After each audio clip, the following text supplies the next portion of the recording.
नमस्कार, मेरा नाम सुनील पंडित है और द उदयपुर अपडेट्स में आज हम एक विशेष विषय पर बात करने के लिए आए हैं। ये सहेलियों की बाड़ी है और सहेलियों की बाड़ी में अभी हम कमल तलाई में हैं। हम जब यहाँ आए तो यहाँ का माहौल और यहाँ का जो रंग रूप देखकर हमें इसी शहर की जो राजनीति है उनकी याद आ गई।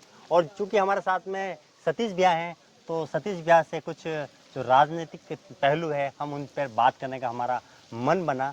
तो आज हम बात करेंगे कि सतीश भैया, जो राजनीतिक समीकरण है उदयपुर शहर का, उदयपुर सीट को लेकर राज्यपाल बनने के बाद में, असम के राज्यपाल बनने के बाद में, गुलाब चंद जी कटारिया को के राज्यपाल बनने के बाद हर कोई ये चाह रहा है कि इस सीट पर अपनी दावेदारी प्रस्तुत करें। तो आपके हिसाब से ये आप बताएं कि किस तरह से अभी तक किन किन्हों ने दावेदारी प्रस्तुत की। देखिए, राज्यपाल बनने की बात हो रही तो फरवरी महीने में हमें याद है चुनाव से ठीक 8 महीने पहले गुलाब चंद कटारिया को यहाँ से कहीं के विदा करने के लिए राज्यपाल बनाया गया। उसके बाद करीब करीब 6 महीने का वक्त हो चला है। 5 महीने 6 महीने से लगातार मशक्कत चल रही है। निगम में नेताजी चाह रहे हैं कि टिकट मुझे मिले, तो हर प्रयास कर रहे हैं। पार्टी के जिलाध्यक्ष हैं, वो चाहते हैं कि टिकट में कहीं न कहीं वो भी आगे रहें, तो कहीं न कहीं पब्लिक से मिलने का जो दौर है वो जारी है। पूर्व महापौर रही हैं मैडम, वो भी चाह रही है कि किसी न किसी तरह से महिलाओं के बहाने राजनीति को किसी न किसी तरह से संघ के सहारे आगे बढ़ा दिया जाए। तो ये चीज़ें अभी फ़िलहाल बीजेपी में उदयपुर को लेकर चल रही है। लेटेस्ट अपडेट ये है कि कुछ दिन पहले उदयपुर शहर से कटारिया की इस परंपरागत सीट से कुल 11 लोगों के नाम भेजे गए हैं। इन 11 लोगों में आप देखेंगे तो मुख्य तौर पर वर्तमान में जो शहर के जिलाध्यक्ष रविंद्र शिमाली, इनके अलावा नगर निगम में उप महापौर हैं पारस सिंह भी, बीजेपी की महिला मोर्चा की प्रदेश अध्यक्ष रह चुकी हैं जो सतीश पुनिया गुट से आती हैं, अलका मुंदड़ा, इसके अलावा प्रमोद सामर, किरण जैन, ताराचंद जैन, जिनेंद्र शास्त्री, युधिष्ठिर कुमावत और एक नाम मैं भूल रहा हूँ, जिनेंद्र शास्त्री के अलावा तखत सिंह शक्तावत। इन लोगों ने यहाँ से आवेदन किया है और उसके साथ ही पहले जिलाध्यक्ष रह चुके हैं दिनेश भट्ट ने भी यहाँ पर आवेदन किया है।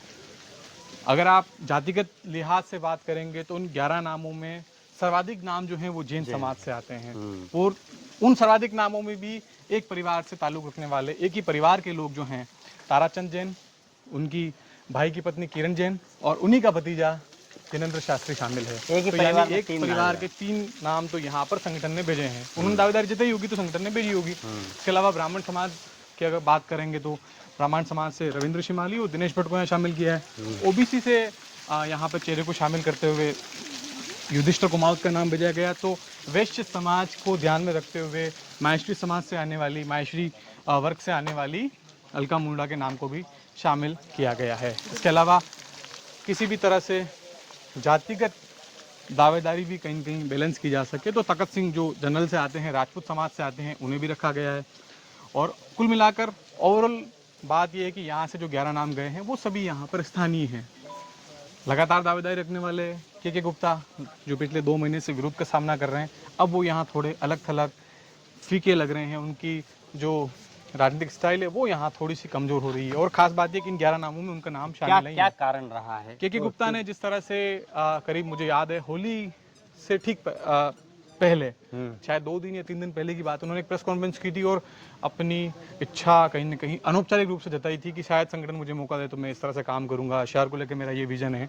तो पत्रकारों ने तमाम सवाल पूछे और उसके बाद कहीं न कहीं अनौपचारिक रूप से उनकी दावेदारी शुरू हो गई थी। इसके बाद उनके समर्थकों ने कहा कि गुप्ता साहब उदयपुर से लड़ने के इच्छुक हैं। अमित शाह के करीबी होने के दावे उनके लगातार समर्थक करते रहे। लेकिन अमित शाह के जो कार्यक्रम में देखा गया है कि उनको दूरियां यहाँ के स्थानीय कार्यकर्ताओं ने या स्थानीय पदाधिकारियों ने उनका अपनी भरसक कोशिश की और वही जो लोग कहते थे कि अमित मिश्रा जो शाह हैं उनके खास हैं, लेकिन अमित शाह के कार्यक्रम में कहीं भी ये चीज़ देखने को नहीं मिली। देखिए, 2 बातें अहम हैं यहाँ पर। आप देखेंगे कि अमित शाह की पिछले 3 महीने में 2 सभा यहाँ पर हुई है।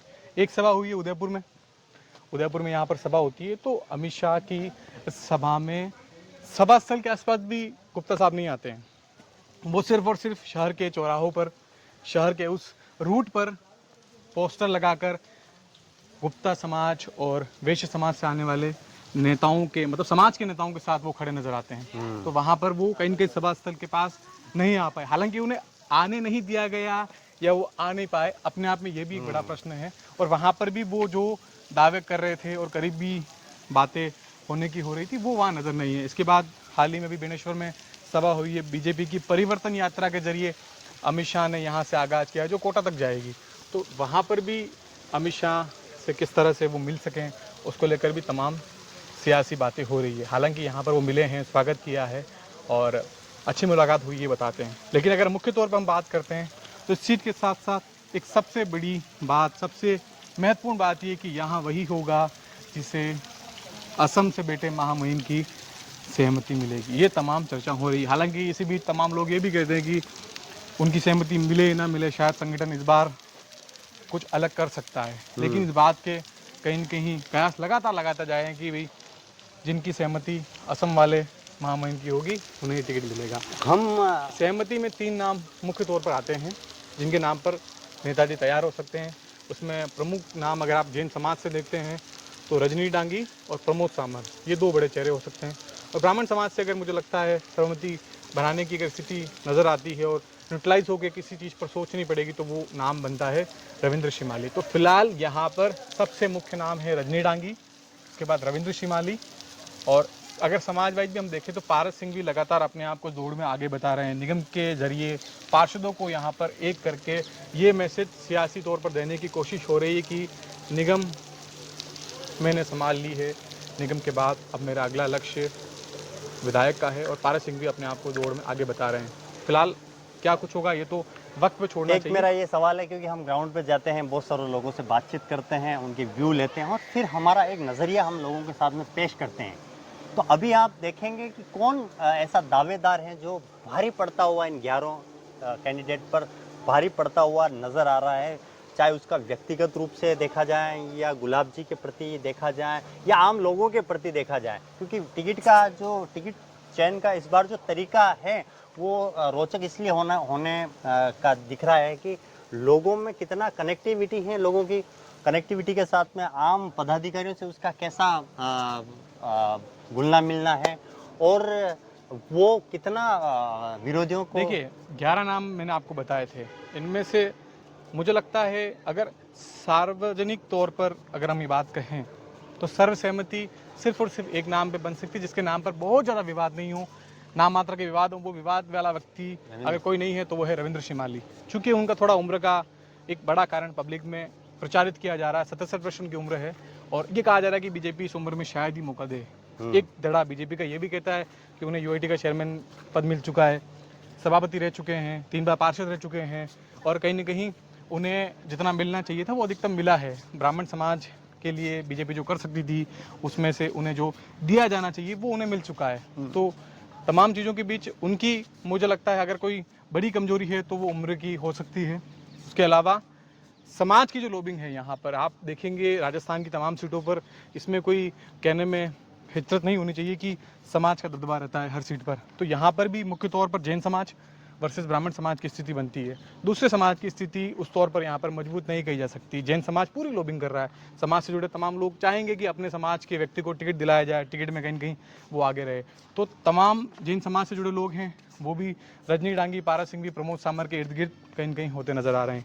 इन 3 नामों में प्रमुखता ये बात है जिसके नाम पर कोई विवाद नहीं है, जिसके नाम पर कोई बड़ा बवाल नहीं है, कोई भ्रष्टाचार के सीधे आरोप नहीं हो, इस तरह के कोई मामले ना हो, तो उसमें सबसे पहले नाम आता है रजनी डांगी का। वो यहाँ नगर निगम में पहली महापौर रह चुकी हैं और वो महापौर होने के दौरान निर्विवाद रही हैं, उनके नाम पर कोई ज़्यादा विवाद नहीं है और वो संघ के काफ़ी करीबी मानी जाती हैं, आर्थिक रूप से ज़्यादा समृद्ध नेता उन्हें माना जाता है। तो ओवरऑल रजनी डांगी वर्सेस रविंद्र शिमाली की स्थिति यहाँ नज़र आती है। द्वितीय पंक्ति की अगर बात करेंगे तो द्वितीय पंक्ति में यहाँ पर प्रमोद सामंत और पारस सिंह, ये 2 बड़े नाम शामिल होते हैं। इसके अलावा देखिए संगठन है, यदि किसी एक को मेरा ये सवाल है कि जैसे 8 विधानसभा सीट की हम बात करें तो मुख्य जो जनरल कैटेगरी से हैं वो हैं आपका मावली और आपका वल्लभनगर और उदयपुर शहर। तो वल्लभनगर में हर बार चूँकि राजपूत जो समाज से हैं उनसे ही आती हैं और ये जो पूरा सिलसिला है वो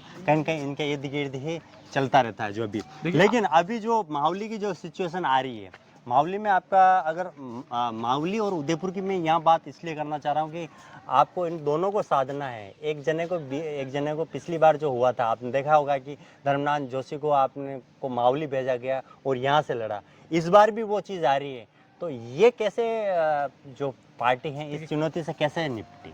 औपचारिक रूप से जो 11 नाम है, इसके अलावा धर्मनाथ जोशी उदयपुर से टिकट पाने में किसी तरह से पीछे नहीं है। वो अपने पूरे प्रयास कर रहे हैं कि उन्हें सीट बदलने का मौका मिले और उदयपुर शहर के बजाय वो इस बार उदयपुर मतलब मावली के बजाय माफ़ करेगा उदयपुर शहर से वो टिकट पा सकें, मतलब मावली के बजाय वो उदयपुर पे शिफ्ट हो सकें और उदयपुर से उन्हें टिकट मिल जाए।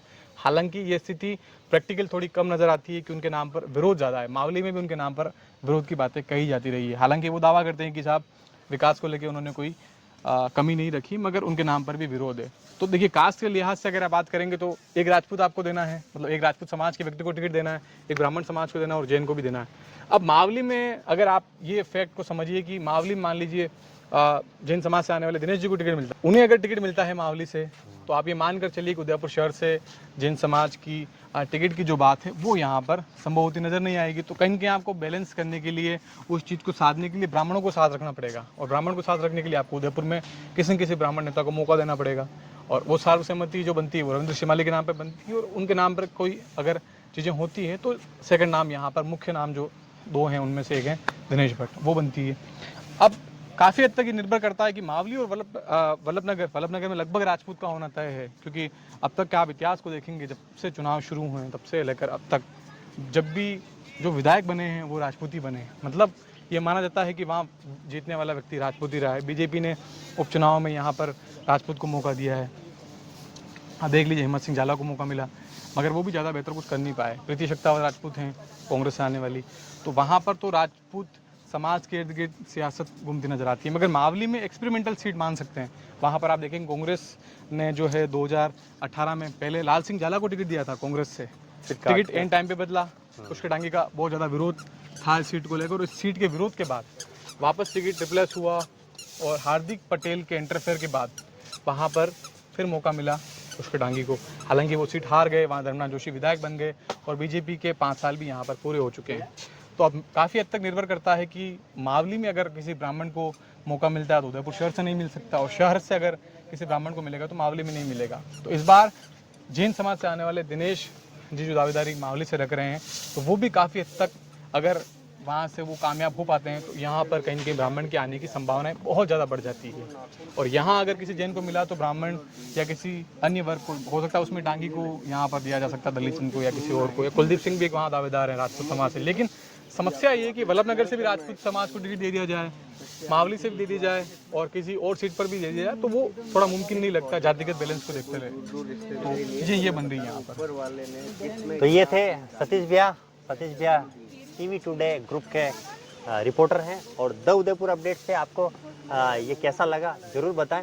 आप भी किसी टॉपिक पर हमसे बातचीत करना चाहते हैं बिल्कुल बेबाक अंदाज में, तो प्लीज़ हमें ये स्क्रीन पर जो नंबर मिल रहे हैं वो उस पर कॉल करें, बातचीत करें। हम बेशक चौपाल लगाएंगे, घर घर तक पहुंचेंगे, लोगों से बातचीत करेंगे, और चुनावी शो में तमाम वो सारे शो आप तक चीज़ें पहुंचाएंगे जो आप जानना चाहते हैं। मैं सुनील पंडित, और कैमरे के पीछे योगेश सुखवाल। शुक्रिया, धन्यवाद, जय हिंद।